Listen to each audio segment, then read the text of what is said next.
Hi guys, she is back. Today I am traveling on Etihad's A380. It's been a few years since she last flew, but today's second inaugural flight allows me to experience what this beautiful aircraft has to offer.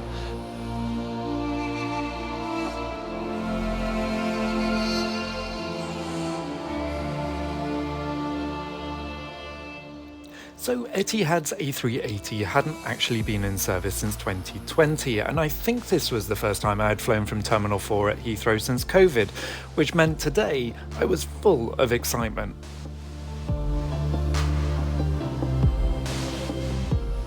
I was surprised to see huge queues for Qatar, while Etihad, with its sea of check-in desks, was quiet and organised.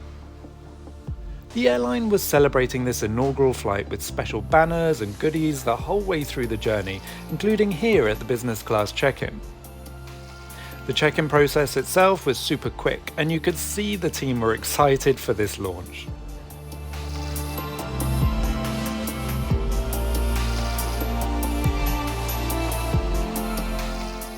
I then headed through fast track, which today was super quick.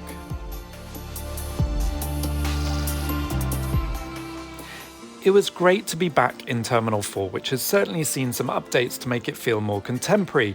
I mean, check out this super cool colour pulsing roof. Now back in Terminal 4, Etihad is able to use its own lounge again, which is situated opposite Gate 10.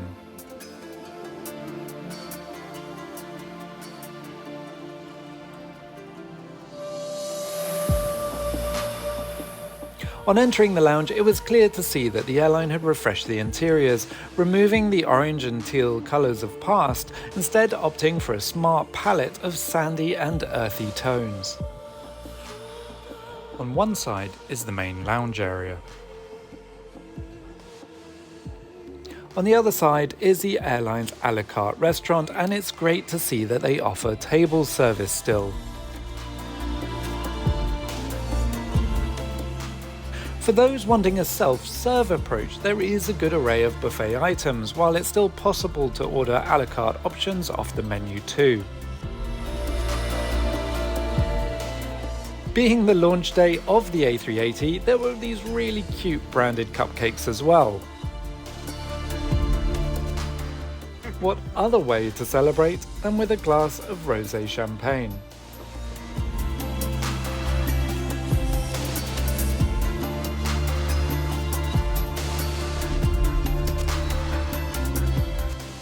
Given the chance to board first, we headed to the gate, where one of Etihad's 4 A380s was waiting for us.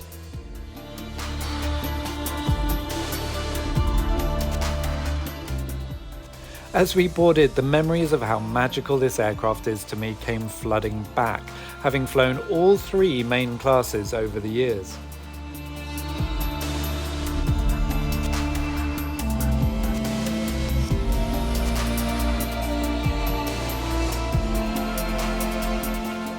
Boarding via the upper deck takes you through the main lounge area and through into the business class cabin.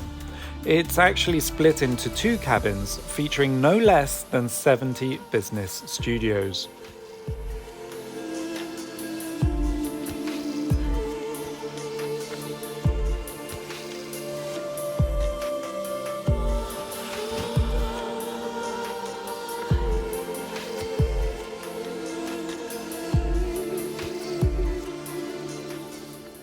Even though they aren't Etihad's newest, they are very comfortable seats, laid out in a forward and rear-facing format. My seat, 13H, was a rear-facing seat next to the aisle. But before I got comfortable, I took a quick tour of the first class cabin, which still features some of the largest suites in the skies, as well as the residence with its own shower and double bed, now sold as an upgrade to first class passengers at $2,500 per person.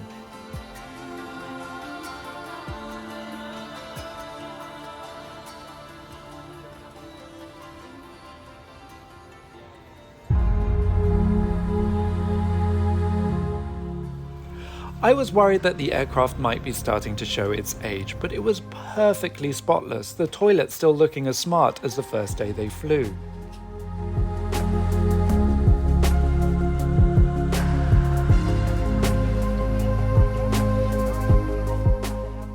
Even in economy, every seat was adorned with a special graphic celebrating the A380's return to service, and there were plenty of branded goodies for those flying in business.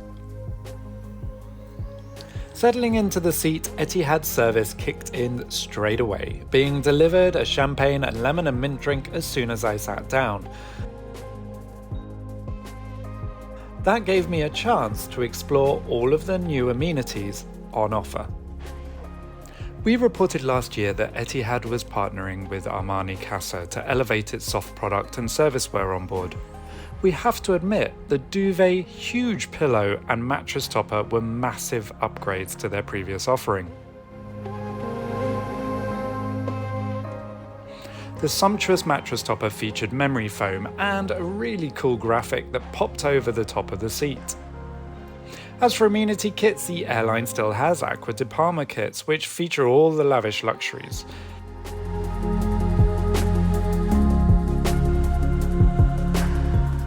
Although I was on an aisle seat, it did feel private with a movable privacy screen, and I forgot how much I love the window blinds on the A380.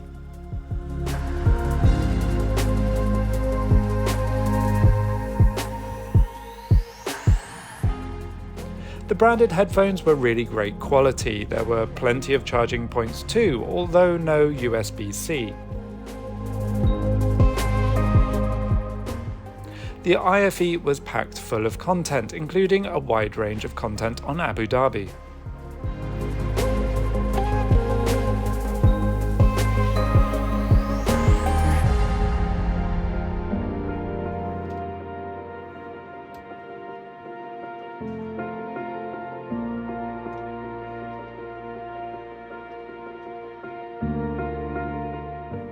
Just before we pushed back, we were offered hot towels, and with no further delay, we were lining up on the runway, and this big beast hurtled its way into the skies.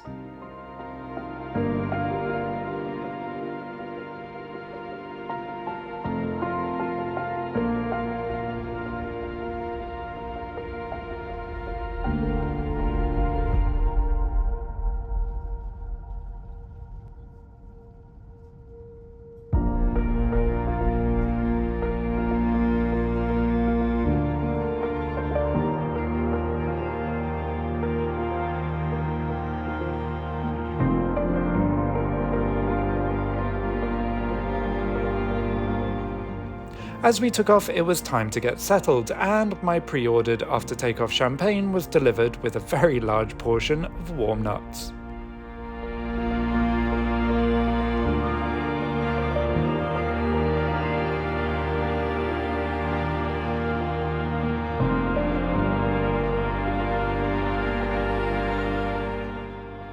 I have to say, I really love Etihad's new Armani Casa range. The whole selection of glassware and tableware really elevate the business class product, and there is a seamless fit into the existing brand experience. Now let's take a look at the menu, which once again was branded exclusively for this special occasion.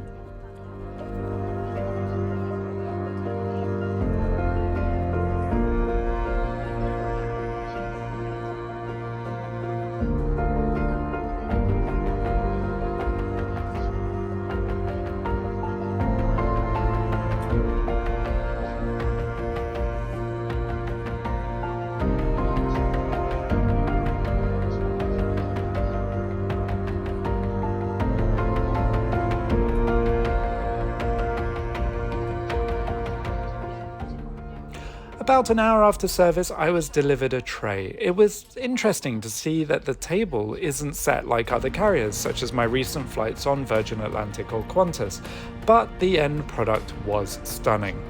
I mean, the beef carpaccio was huge and exceptional, and I love the Armani Casa salt and pepper pinch pot. So much so that I might have actually pinched it.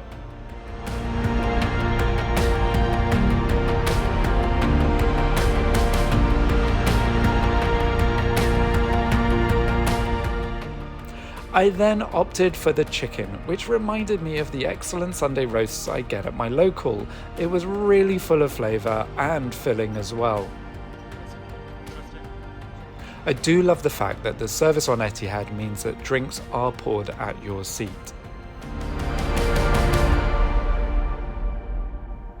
As for my dessert, nothing could have been more decadent, so much so, I decided to stretch my legs and take a look at the onboard lounge, which was pretty busy the whole way through the flight. The lounge itself has a dark and sultry feel, with the facets of Abu Dhabi motif cast on the floor from gobos on the ceiling.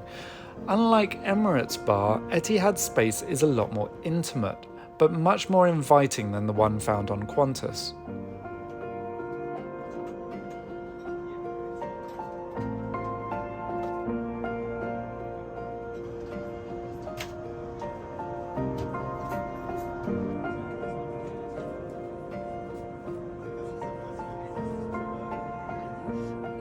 Heading back to my seat, I made it up into a bed using the Armani Casa range of products, and I got an hour or two snooze time while watching some of the box sets.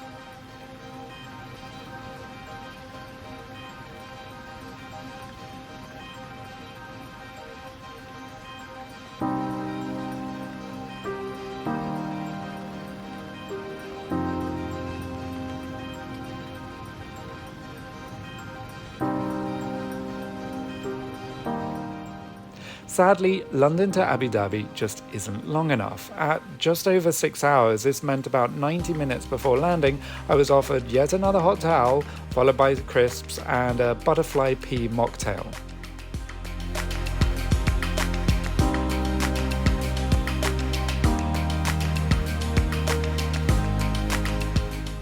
And then, what flight would it be without trying Etihad's signature plate, the steak sandwich?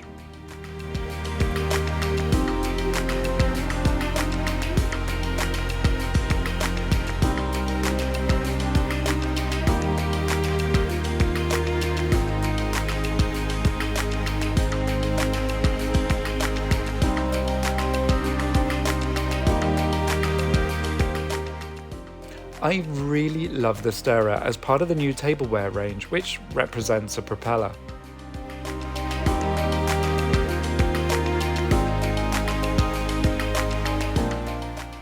As the flight started its descent, the passengers got their bits and pieces together before the cabin was secured for landing. Thankfully, Etihad's A380 has a tail cam, which made the approach even more special. As I came in to land, I had to think to myself that Etihad's return of the Whalejet is a smart move. While it's exclusively flying to London, it's designed for slot-restricted airports like Heathrow, allowing a greater number of options for connecting passengers. I was worried that the cabin was going to feel tired and that my fond memories of the carrier were looked at with rose-tinted glasses, but they weren't. This flight was just as epic as the others I've taken in the past, and it reaffirms Etihad as a strong boutique carrier in the Gulf region, with a really bright future ahead of it.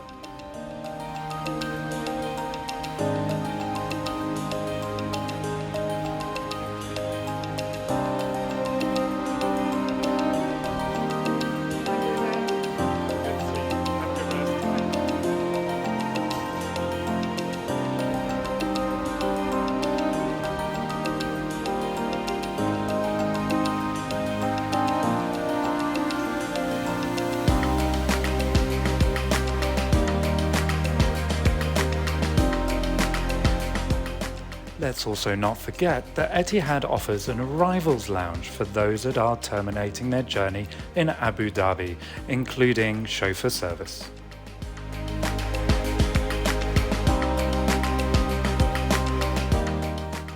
Once again, thank you so much for watching. Do let me know if you would fly Etihad's A380 given the chance in the comments below, and don't forget to subscribe.